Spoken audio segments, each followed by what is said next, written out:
আর বিমানটা পড়ছে আপনার হলো জুনিয়র সেকশনে, ক্লাস প্লে থেকে 8 পর্যন্ত। আর 10টা মিনিট পরে স্কুলটা ছুটি হয়ে যেত, প্রত্যেকটা শিশু ফিরে যেত তার মা বাবার কোলে। অথচ আমাদের শোকের সামনে যে বাচ্চাগুলি নির্মম ভাবে মারা গেছে, সেই বাচ্চাগুলির বয়স ছিল অনেক কম, সেই বাচ্চাগুলির বয়স ছিল কাগজের প্লেন উড়ানো। কিন্তু কে জানে সত্যিকারের প্লেন আইসা যে তাদের বুকের মধ্যে আঘাত করবে আর তাদের জীবনটা যে একবারে চলে যাবে। এই জুলাই মাসটাই যেন আমাদের প্রত্যেকটা মা বাবার কোল খালি হওয়ার মাস। এই যুদ্ধ বিমানটা যেই জায়গায় পড়ছে সেই জায়গায় ছিল ছোট ছোট মাসুম বাচ্চারা, যেগুলি নার্সারি থেকে ক্লাস 8 পর্যন্ত। প্রত্যেকটা বাচ্চারে বয়স ছিল 6 থেকে 8 বছর, যেগুলি মা বাবার কলিজা দিয়ে বানানো, যেগুলি প্রত্যেকটা দাদা দাদির খেলার সঙ্গী। আসল কথা কইলে কইবেন মসজিদের ইমাম সাহেব খারাপ।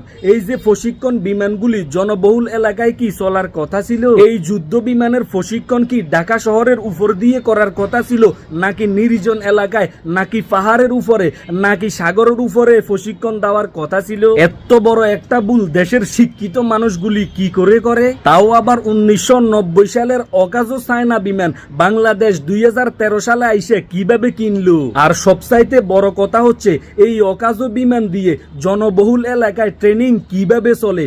দেশ কি এভাবে চলবে? এর চাইতেও বেশি জঘন্য হচ্ছে আমাদের বাংলাদেশের রাজনীতিগুলি। এমন একটা সময় রাজনীতিবিদগুলি লোক দেখানোর জন্য তাদের দল মল নিয়ে হসপিটালে গেছে এই শিশুগুলিকে দেখার জন্য। একটা নেতার সাথে 200টা করে সামসা। একবার আপনারা ডিপলি চিন্তা কইরা দেখেন, তারা কি লোক দেখানোর জন্য সেইখানে গেছে, নাকি বাচ্চাদেরকে ট্রিটমেন্ট করানোর জন্য সেইখানে গেছে? আপনাদের উচিত ছিল সেইখানে যাইয়া বীর না জমাইয়া প্রত্যেকটা বাচ্চাকে চিকিৎসার উন্নতি করার জন্য টাকা দেওয়ার জন্য, প্রত্যেকটা হসপিটালে কথা বলার জন্য এবং কি রক্ত জোগাড় করার জন্য। তখন না আপনারা প্রকৃত নেতা। তার চাইতে 1000 গুণ মর্মান্তিক ঘটনাটা হচ্ছে যে শিক্ষিকা 20টি বাচ্চাকে আগুন থেকে ছিনিয়ে আইনা বাঁচাইছে, সেই শিক্ষিকাটা নিজেই আগুনের মধ্যে জ্বলে গেছে।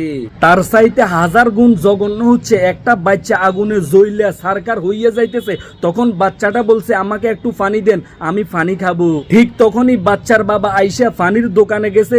2 লিটার পানি কিনার পরে দোকানদার বলতেছে 2 লিটার পানির দাম হচ্ছে গিয়ে 600 টাকা। আমরাই হচ্ছি সেই বাঙালি, যেই বাঙালি দেখবো গণহারে মানুষ মারা গেছে, সেই স্থানে যাইয়ে কাফনের কাপড়ের দামও বাড়িয়ে দিব। একটা কথাই আছে না, মানুষ মানুষের জন্য, জীবন জীবনের জন্য। আজকে আজব বাংলাদেশ দেখছে এই মানুষগুলি। প্রত্যেকটা মানুষ রক্তদানের জন্য হসপিটালের মধ্যে ভিড় জমাইছে, হসপিটালের সামনে দাঁড়িয়ে কাগজ নিয়ে তারা বলতেছে আমার এ পজিটিভ, আমার ও নেগেটিভ, আমার বি পজিটিভ। আপনাদের যদি রক্ত লাগে তাহলে আমাদেরকে ডাকুন, আমরা রক্ত দিতে প্রস্তুত। আজকে কি বলবো, ভাষা হারিয়ে ফেলেছি।